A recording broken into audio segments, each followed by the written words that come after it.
Hi, I am Anna. I come from www.ntvforex.com.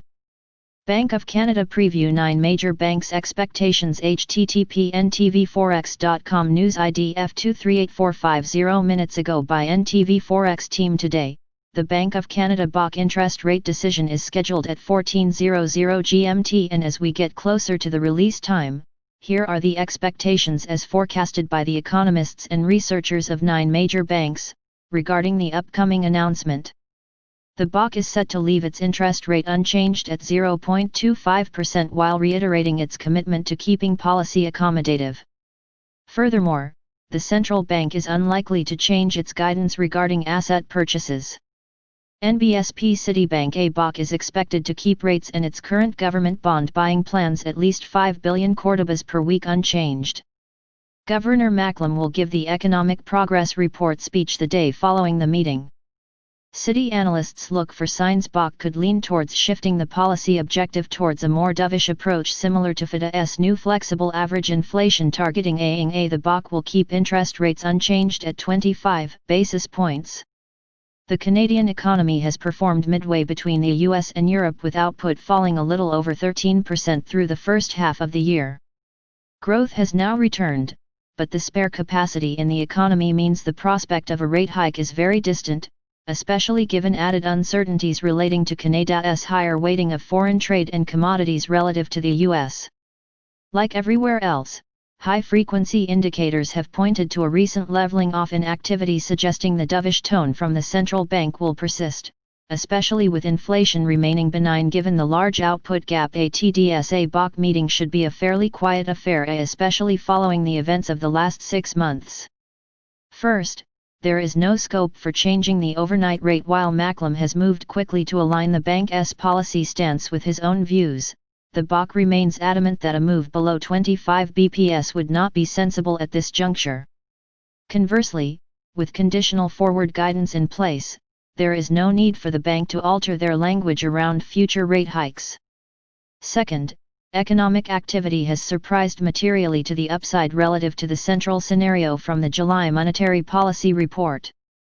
Not only did Q2 GDP fall by less than the bank had expected at an annualized 38.5%, BOC 43%, the July flash estimate for industry-level GDP implies that the Q3 GDP should expand at more than a 40% pace, BOC 31.1%.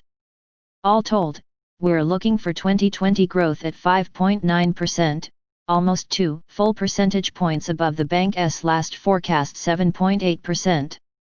The BOC will have to acknowledge that economic performance has been better than expected so far, along with the potential for further support if the Liberal government is able to survive its throne speech later this month. Lastly, with credit spreads tightening over the last 2 months, the BOC is likely to conclude that their credit easing programs are having the desired effect. That bank will have to note that inflation has been around 0%, but they are also likely to argue that inflation expectations remain well anchored.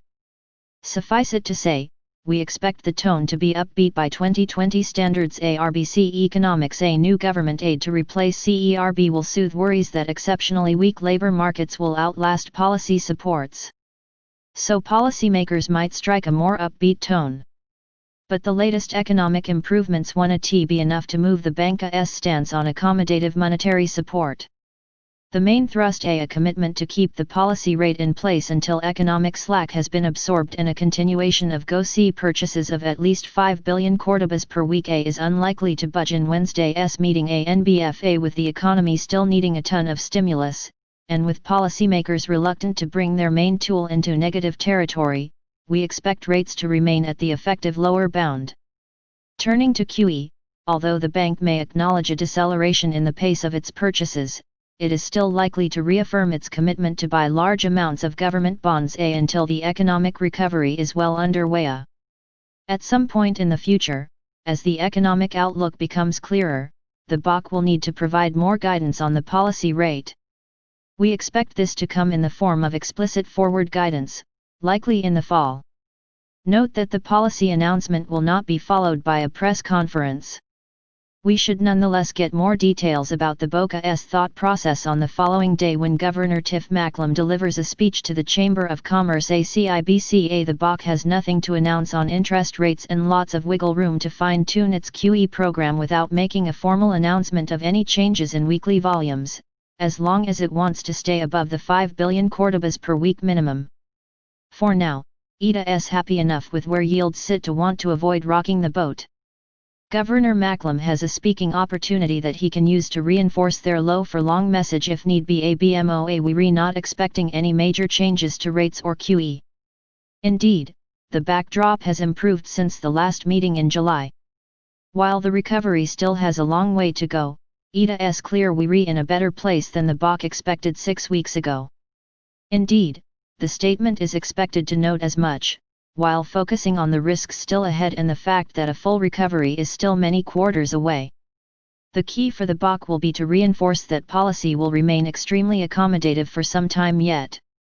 The strong run in the domestic data has been impressive and, while our upgrade of the 2020 growth forecast last week is a notable positive, GDP will likely remain 3% to 4% below February 2020 levels at year-end. To put that in perspective, the peak-to-trough drop in GDP during the 2008-09 financial crisis was 4.7%.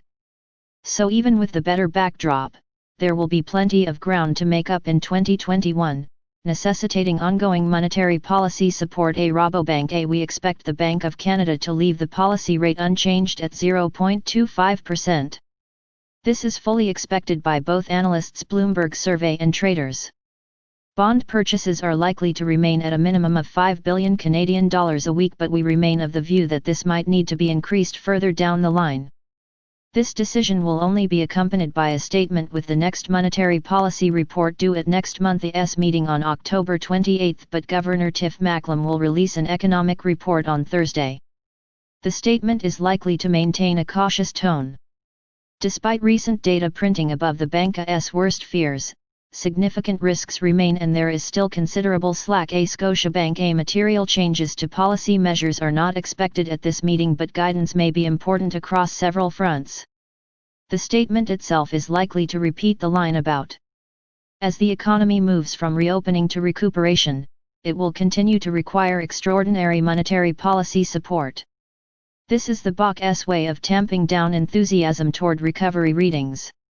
Also watch for repeated forward rate guidance that included the line the Governing Council will hold the policy interest rate at the effective lower bound until economic slack is absorbed so that the 2% inflation target is sustainably achieved. NBSP.